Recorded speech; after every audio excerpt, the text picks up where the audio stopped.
Após pressões, MP tira bilhões da educação e posterga pagamento de licença. A medida provisória publicada ontem pelo governo traz pontos que limitam ou adiam gastos, em um aceno ao mercado e ao Congresso, que tem reclamado que as medidas de ajuste fiscal apresentadas estavam focadas apenas no aumento das receitas do governo. Entenda. O governo faz acenos de redução de despesas, ainda que medidas sejam tímidas.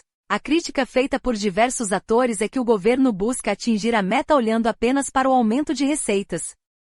O texto traz iniciativas que vão na direção do controle de despesas, mas ainda é algo tímido, diz Leandro Alves, especialista em direito tributário do escritório Bento Muniz Advocacia. Medida provisória tem mudanças que limitam gastos e postergam pagamentos. Uma delas inclui o programa PED Meia nos gastos da educação, o que tem potencial para cortar bilhões do orçamento do setor. Outros pontos postergam gastos e tornam mais difícil obter benefícios de auxílio-doença e seguro-defeso. Em alguns casos, o governo identificou indícios de fraude e busca agora reduzir essas brechas. A MP busca compensar o gasto com a redução do IOF, Imposto sobre Operações Financeiras. Do lado do aumento das receitas, as medidas incluem aumento de imposto sobre as BETs, taxação de investimentos isentos e aumento de imposto sobre fintechs. PED Meia. Mudança no PED Meia pode significar corte na educação. A MP incluiu no piso da educação os gastos com o PED Meia, programa que paga valores mensais para estudantes matriculados no ensino médio. O governo hoje é obrigado a gastar 18% do que arrecada com educação. Mas antes o programa PED Meia, cuja despesa estimada é de 12 bilhões de reais, ficava fora dessa conta. Agora o programa entra nos 18%, o deve espremer os outros gastos com educação. Em 2025, o orçamento da educação é de 226,4 bilhões de reais. A MP coloca o gasto com o programa dentro dos 18%. Isso vai tirar espaço de outros investimentos no setor. O dinheiro que poderia ser usado para a compra de material e para pagar professor, por exemplo, vai para o PED Meia. Lucas Pedroso Klein, consultor jurídico na área do direito público no Marcelo Figueiredo Advogados Associados. Seguro defeso. A MP dificulta a obtenção do seguro defeso. O benefício paga um salário mínimo aos pescadores artesanais durante o período de defeso, quando a pesca é proibida para proteger a reprodução das espécies.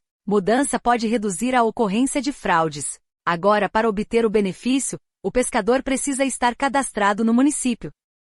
Antes era necessário apenas um cadastro nacional para solicitar o auxílio. A regionalização do cadastro pode reduzir as fraudes, segundo tributaristas. A MP também reforça que o benefício fica restrito ao que foi previsto no orçamento. O governo acaba perdendo o controle sobre as pessoas que são beneficiadas. Essas pessoas são cadastradas por entidades locais. Mas quem controla se os inscritos são realmente pescadores ou pedem o benefício sem nunca terem realizado uma pesca? Os requisitos para receber alguns benefícios sociais ainda são muito frágeis e acabam se tornando um alvo fácil para a fraude. Leandro Alves, especialista em direito tributário do escritório Bento Muniz Advocacia. Há mais pedidos de benefício do que pescadores no país. Em audiência pública realizada ontem na Câmara dos Deputados, o ministro da Fazenda Fernando Haddad disse que a quantidade de pedidos de seguro era maior que a de pescadores no país. Pelo IBGE, nós temos 300 mil pescadores artesanais e tem mais de 1 milhão de requerimentos sendo processados no Ministério, disse. Auxílio-doença.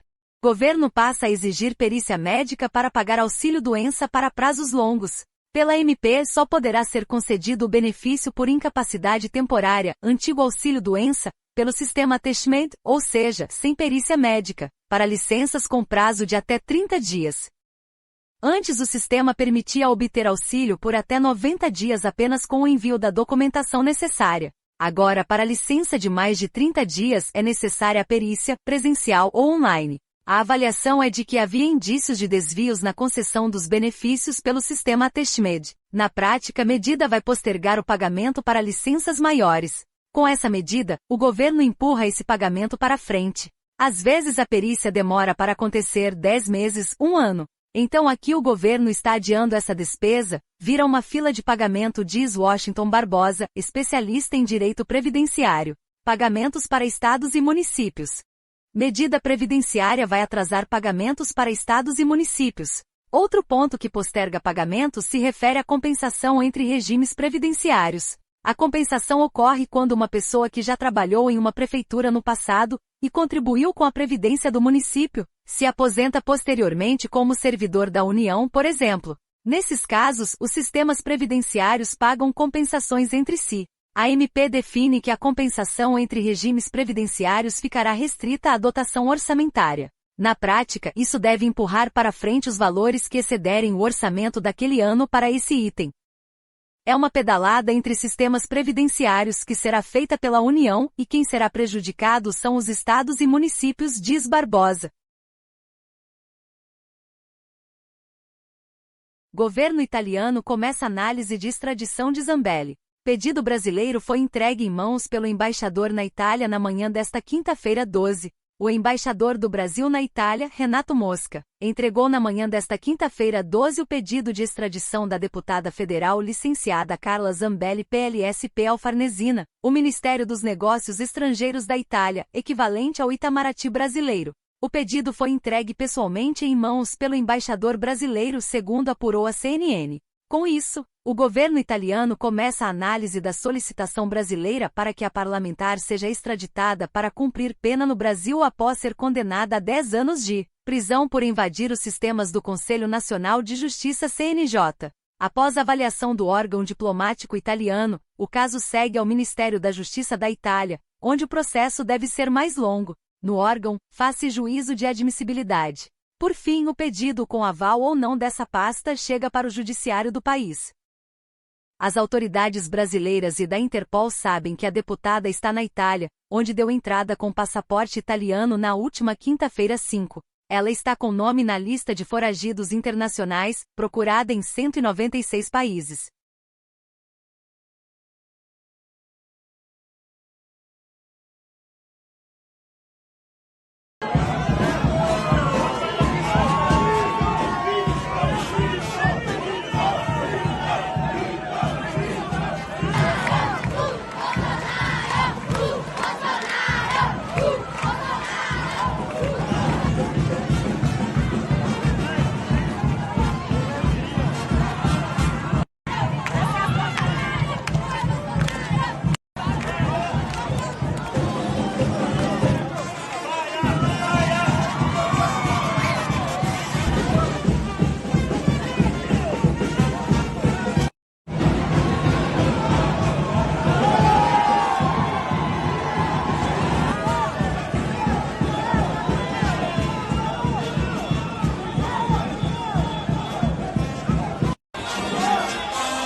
Lula volta a falar em reeleição. Se brincar, vai ter a quarta vez. Durante evento, o presidente afirmou que o Brasil não vai cair na mão na extrema-direita e sinalizou que vai disputar as eleições de 2026. O presidente Luiz Inácio Lula da Silva PT voltou a sinalizar que vai concorrer à reeleição no próximo ano, durante evento em Minas Gerais, nesta quinta-feira 12/6.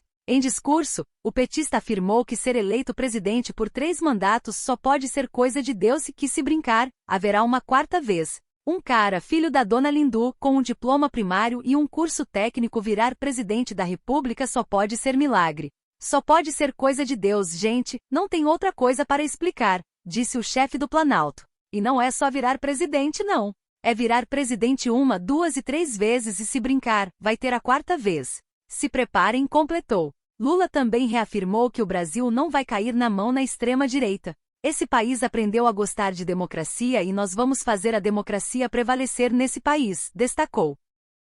A declaração foi dada durante visita a Mariana, em Minas Gerais, para anúncios no âmbito do Acordo Rio Doce, firmado para compensar os danos causados pelo rompimento da barragem de Fundão, em 2015. No evento foi anunciada a criação do Hospital Universitário de Mariana, com investimento previsto de R$ 200 milhões para atender a população. O governo também prevê outros investimentos nas áreas de saúde, agricultura e assistência social. Receba no seu e-mail as notícias do Boletim Metrópolis. Frequência de envio, diário. Barragem de Mariana. Em 2015, o rompimento da barragem em Mariana provocou o maior desastre ambiental do país. Houve destruição de áreas de preservação e vegetação nativa de Mata Atlântica, perda da biodiversidade, além da degradação ambiental na bacia do Rio Doce e no Oceano Atlântico. A tragédia resultou na morte de 19 pessoas e afetou mais de 40 municípios, 3 reservas indígenas e milhares de pessoas. Além disso, o incidente trouxe severos prejuízos às atividades econômicas da região.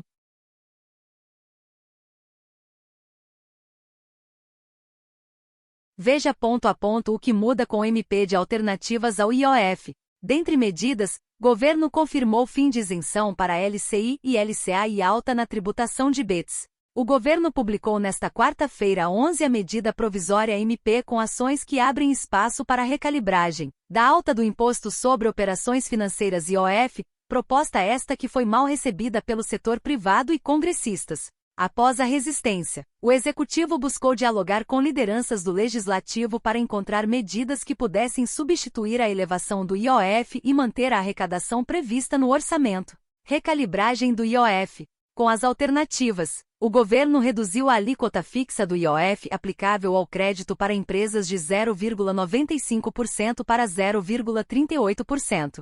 Já o imposto para operações de risco sacado não tem mais alíquota fixa, apenas a diária, de 0,0082%, o que representa uma redução de 80% na tributação do risco sacado.